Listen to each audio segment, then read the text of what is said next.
Good evening, Professor Valentine. This is week 8, assignment 3. The differences and similarities between nonprofits and for-profit funding.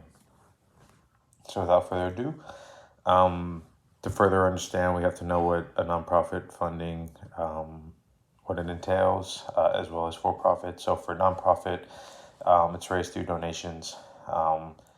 Similar to the last assignment that I just submitted, it basically explains everything that I was going to talk about. So they don't have any securities or public assets. Everything's through donations.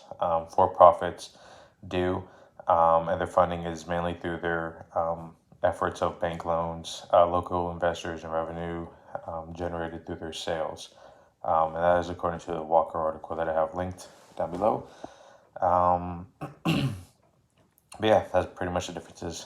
One is donations, one is through bank loans, funding, things like that, sales.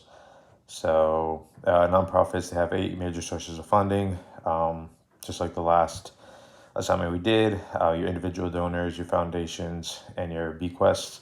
You also have your corporate giving, your government grants, plus financial aid, your earned income, federal funds, fiscal sponsors, and venture capitals, and so on. Again, your individual donors, they're 3/4 of all donations. So that's where most of your funding comes from. Then your foundations can be public or private. And then you also have bequests as well.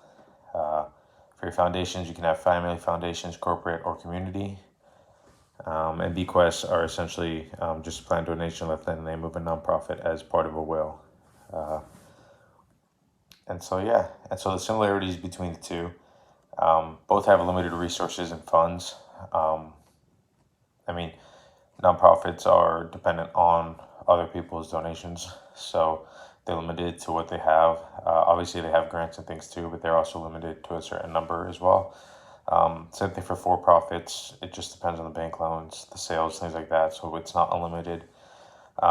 Both have boards who oversee and dictate operations, as well as dictate where funds go. And that's pretty much the similarities between the two, the basic and main ones. And then some of the differences, for-profits are not tax deductible. They have to pay taxes, whereas nonprofits don't, because they make sales and they generate sales. Difference is for-profits also don't get third-party funding from government agencies or government organizations. So really quickly, just real-world examples of both. A for-profit funding example could be from bank loans, and then a nonprofit can be from grants from the government or donations made by individual, foundation, or bequests. And